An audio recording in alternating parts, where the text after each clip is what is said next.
All right. Well, without further ado, we have our first guest and our only guest joining us for tonight. Let's give him a proper introduction. Let's cue some music before we bring him on.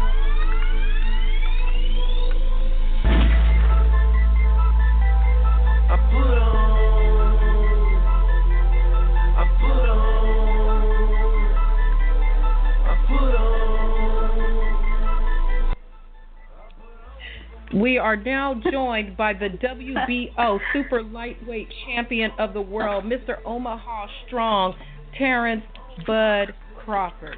What's going on, Bud Crawford? What's up with it? What's good? You sound like you sleeping. No, I ain't doing nothing, just chilling.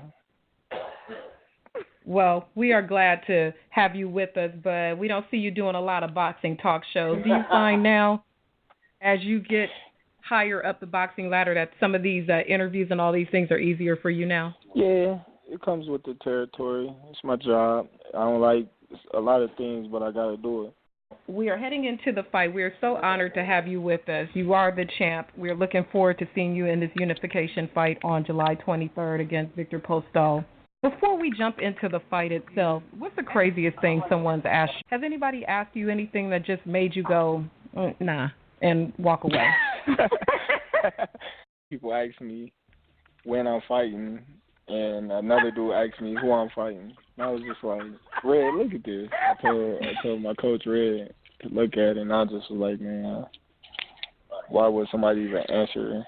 Like, he followed me on social media, so I don't know if he was trying to be funny or what. Well, congratulations on the big fight. How does this fight compare? You had that big fight over there with Ricky Burns, and now you're going to be on pay-per-view.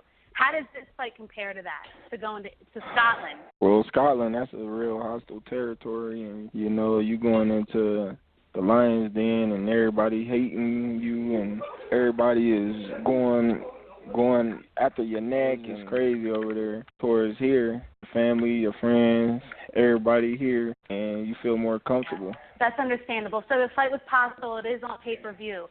Do you feel like this was the right fight for you to debut on pay-per-view? I don't know. Being that I'm not a promoter, I'm just a fighter. This the best guy in the division. It's the best fighting the best. So why not put it on pay-per-view? This the fight that everybody wanted to see. That's true, and it is the fight everybody wanted to see. When we saw you in Vegas a couple months ago, we were chopping it up, playing dominoes. You know, you were eating all of our candy. And a lot of people were kind of riding you hard out there because they thought that you were stalling the fight. You were in negotiations out there to make the fight. So true or false, Bud, you always wanted this possible fight. Of course. I asked for the Postol fight when I fought Lundy, but I guess they said they wanted 2 more fights or whatever the case may be. We went for the Lundy fight. When I didn't have an opponent, my last fight, we didn't hear nothing about Team Postol want to take on Terence Crawford. Mm-hmm. But when I signed to fight Hank Lundy, that's when all the stuff came out. Postol said Terence duckling him, and Postol want to fight Terence, and Terence scared he fighting Lundy. I didn't hear that when I didn't have an opponent. Right. So, okay, true or false? So the holdup was not on your end. The holdup was on Postol's end. Okay. I'll fight anybody. I know that's right. So last true or false. Is it true or false? Did Postol actually come to Omaha and go fishing with you? Is that true or false? That's false. Who said that? You know, you can't believe these stories you see out in the media. Come on, you got to lighten up with us. You know we like to joke around. So, Bud, before you fight Postol, what do you think is his biggest win? Matisse. That's his biggest win. What are some of the things you think he does well? Well, he's a pretty good boxer. Likes to move in there, use his range, use his jab. Some pretty good techniques. Is that what impresses you the most about what you've seen with Postol, that his jab and his boxing ability? I can't say, because when you're looking at fighters fighting other fighters and then they fight me, it's totally different. You know, I don't know how he's going to come out and fight me and how the fight going to go until the bell ring. So I never go in there thinking like, oh, he does this real well. He might not does that the same against me, so I don't know. I was at the LA press conference when you guys faced off and you did your first official press conference, and, you know, I always wanted to ask you, Why were you cheesing so hard at Viktor Postol? You would just gave us all 32 teeth. I was just laughing. All the stuff like, oh, Terence Crawford scared of Postol. Terence Crawford is this. Terence Crawford is that. But I never heard not one Postol ducking Terence Crawford. Why I had to be ducking him. Right. I never got it. Why me? Like, I fight whoever, you know, but I guess they had to pick one of the two to be called the scared one. I'm the scared one. Let me be it.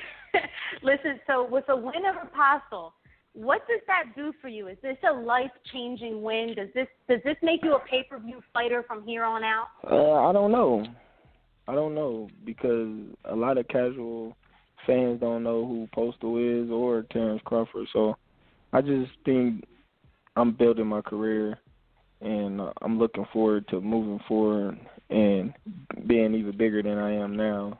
And it starts July 23rd. Since we're talking about pay-per-view, what are your thoughts on Adrian Broner possibly fighting Manny Pacquiao on pay-per-view this fall? That's a tough fight for Broner, but if I was him, I would have took the fight too. He could possibly win the fight if he trained hard.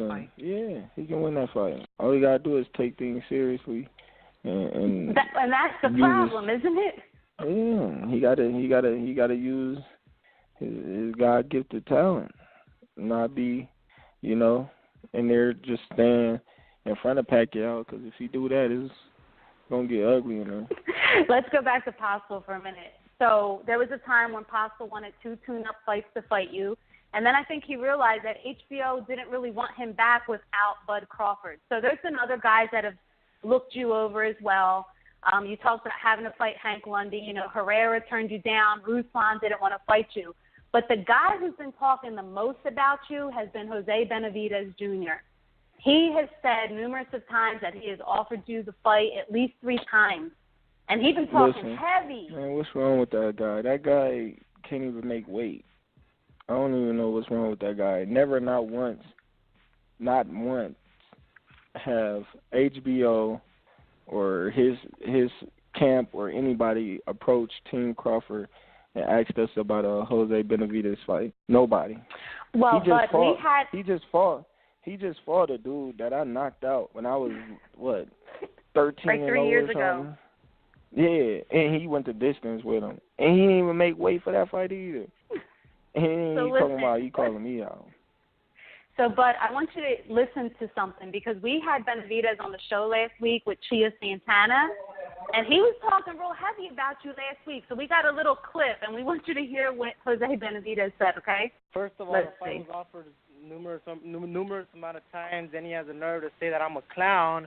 But after that I'm a clown, he went and fought a guy that had 6 losses. Why not fight me if I'm a clown, right? I mean, I guarantee you, if we fight, I'll show him who the bigger and stronger and faster fighter is. That's why he hasn't fought me. I mean, if I was such an easy fighter, he would have fought me already and shut me up. So, I mean, that just shows a lot right there. Bud, you heard that? Bud, your response to that? That guy's funny, man. Listen, I don't worry about that type of stuff. You know what I mean? Like, my career is moving. His career is in a stalemate. He's fighting on my undercard. What that tells you? I don't got to worry about none of that stuff. I'm sorry, Jay. So you think he'll beat Chia Santana on your card? He got a tough fight. He lost to Herrera. I was at that fight. Yeah. He lost. You know what I mean? And he know he lost. But we're going to see what he do with Santana. That's a tough fight for him. He better stay off the ropes. He moved out of the 140-pound division anyway. Because he couldn't make weight. He was just talking. Right. So how long do you think you could stay at 140? You have any issues making weight there? I'm cool. I'm fine where I'm at. I can fight here till I want to. I'm fine. I don't have weight problems. I always make weight. Can't nobody say Terence Crawford missed weight. Cool. Well, you know, your good buddy Adrian Broner had some advice some months ago on how you can make more money and become more popular. What did you think of AB's advice, and do you have any advice for him, speaking of people and weight? Like I said, I don't worry about nobody but Terence Crawford. what other people got going on and what they doing on the other side or wherever they at. I don't care for it. If it ain't pertaining to Terence Crawford or my family, I don't really too much get excited or care about it. Listen, you owe Carl Moretti some money for a bet you guys had on the Cavs Warriors final. Is that true? Carl Moretti ain't bet me. He was scared to bet. Hey, Carl didn't know I think he's looking for some money. I think he's looking for some money. Carl didn't know which team he was going for. One day he's going for the Cavs. Next minute he's going for Golden State. Well, Terence, congratulations. Bringing it back to family since you mentioned your family, things pertaining to your family. Congrats on your new son. Thanks. Appreciate it. He's so cute, all that hair. Yeah, he get it from his mama. Are very involved with your family, with your children. I cracked up once I saw a picture of you on social media taking a picture with your belts with the potty in the background. That's how I knew it was really real with your kids at your household. When you got the potty in the picture, that just says, I don't give a... How do you keep a happy home as a fighter? We see these fighters that are just skipping here and kids and there, and it looks like you hold your household down. How do you keep a happy home as a championship fighter? I don't do nothing. If I'm not boxing, I'm not doing nothing. Like, I'm with my kids, we fishing, we hanging out, my son going to wrestling, coming home. Like, I don't do nothing. I be in the house probably 7:45, 8 o'clock every day, so it's nothing that they missing out on. The only time they missing out on Dad is when I'm in training camp. That's it. And they come out here for a week or 2 weeks when I'm in training camp just to come and chill with me. So they get to experience training camp. They get to experience, sometimes they go to the fights. Sometimes they don't. So you have 5 kids, right, bud? Yep. How many more we getting? How many more Team Crawford we getting? Probably like 6 more so I can have an NFL team. 6 more? Good God. Bud, you're going to be fighting till you 50. I'm done. No, I don't. I don't got to fight till I'm 60 or 50. You make the right investments. You take care of your money. You make the right decisions. You don't got to fight a day again in your life. Is fishing an investment? Are you going to buy a fishing boat? No, I was going to buy one, but that's too much maintenance. That's like a car and some more extra stuff. Like, well, I don't know how to fish. I always want to ask people who are really into fishing. I live in L.A. Ain't nobody fishing nothing out here. Why do you have to get up at the crack of dawn to fish? What are the fish doing at 5 in the morning that they do not do it at noon? Why do you have to get up so early to go fishing? The fish feed in the morning and at night. So if you looking for a scavenger fish, then you get up early in the morning or you go late at night. Other than that, you can go out there in the daytime, catch some bass, crappie. They bite all day long. Well, can you catch us some fish and put it on some ice and bring it to Vegas for us? So we can live that. So we can be about that Omaha life. All right. I got you. On the 23rd, I got you. Listen, another hobby of yours we know is you love cars, and I love seeing when you put up pictures of your cars because they're not like Bentleys and they're not Ferraris. You actually love old cars. So which cars do you have? Could you share with us some of the older cars that you own? I just own 3 Monte Carlos. That's 3. A 95 Chevy Tahoe, 2004 Hummer, H3 Hummer. That's pretty much, that's all. That's all. My older so cars. Look, we're not going to get into this too much, but there was an incident this year, and nobody bothered to ask you your side of the story. Why do you think the media did not come to you and ask you for your side? Nobody ever got your side. Well, Omaha media asked me, and they got mad because I told them it ain't none of their business. I didn't care to feel like I had to explain myself to somebody when it ain't pertaining to them. They took it upon themselves to put out some bad publicity because I didn't want to give them no interview, but that's cool. They won't get another interview from me ever again. And then when I go to court and they say not guilty, then they going to look like the fool. Is your court date after your fight? Right. Okay, cool. So let's talk about Omaha. I was at your fight when you fought Gamboa, and it was probably the best event that I've ever been to in my life. Maybe there was one other event that was just as good as that. But really, I could not believe the amount of people that you brought there, but they were so diverse. I mean, you had farmers, hillbillies, college students, doctors, lawyers, the Bloods, the Crips, the Hood, and I was like, man, you brought out so many different people. Like, the love was crazy. And so how do you stay grounded and not really want to move away? Like, you're an Omaha boy, you have a nice house, you live in a nice neighborhood, but you just stay so grounded. I'm just me. I don't try to be like nobody else. You know, I don't try to make it like I'm better than somebody else because I'm the champion of the world. I don't walk around like, hey, you know who I am, I'm Terence Crawford. I don't do none of that. If you know me, you know me. If you don't, then I'm not going to make it my point to make sure that you know me. That's why a lot of people, when they first meet me and we just casually talking and they getting to know me and I tell them my name and one of my friends or my coaches be like, yeah, by the way, he's champion of the world. That's Terence Crawford. And they be like, what? I was talking to a famous person and you didn't tell me? And they just get so amazed because I don't go around like, oh, I need a big entourage. Like, every time I go to Walmart or I go to the gas station or a store around the corner, people be so amazed because they like, dang, Terence Crawford is right here, like, in the same store with us by himself. He grocery shopping and this and that. Can I get a picture? And, like, that just keep me humble. That's great. You think you would ever move out of Omaha? I don't know. I wouldn't say I wouldn't get a house somewhere else, but as far as me just moving somewhere just for good, I don't see myself doing that. A lot of people say I should move, but I'm Omaha to the fullest.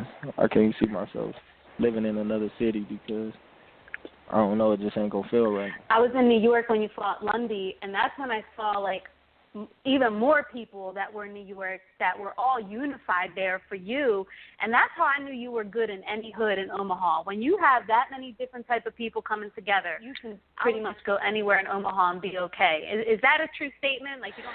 Well, I don't watch over I wouldn't say I wouldn't have to, you know, because I don't trust nobody. At the end of the day, you never know. Somebody might be still mad at me from 6, 7, 8 years ago or 10 years ago and make it their point to try to get some brownie points off of me. So I wouldn't say that, but for the most part, yeah, I go anywhere I want. All in all, I still, you know, protect myself and keep my head on the swivel. We know that Warren Buffett is your boy. What is your relationship like with Warren Buffett? We know he buys his own tickets and buys T-shirts and the whole nine.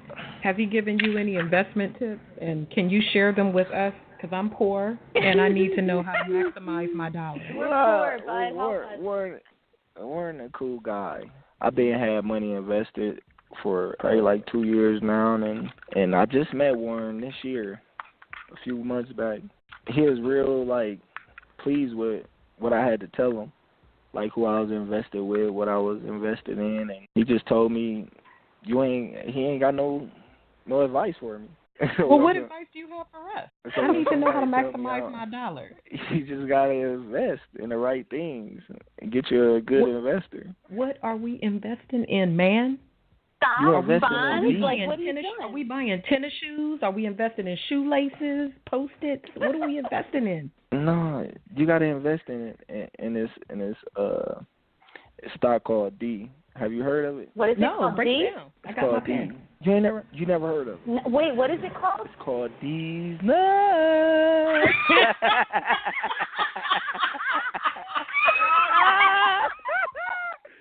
Got it. You fired. We will be contacting the WBO momentarily to rescind your championship. Oh, man. She said I got my pen ready. Oh, man. I feel like a couch.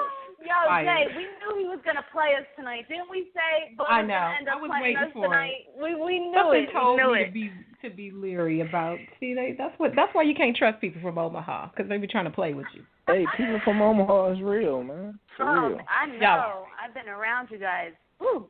It's always a good time, too. So, look, you're not only a little hero or a big hero in Omaha, but even across the world. I want to talk a little bit about Pipeline Worldwide. I know it's something you're really passionate about, and I want all of our listeners to hear about this amazing work you do, because you're not one to brag about it. You don't put it out there. You don't do it for any type of limelight. You do it because you do it from your heart, and I think that that's amazing. So you apparently reconnected with your fourth grade teacher a few years back, and you go on these missions to Africa to provide clean water through drilling of wells and medical projects and construction.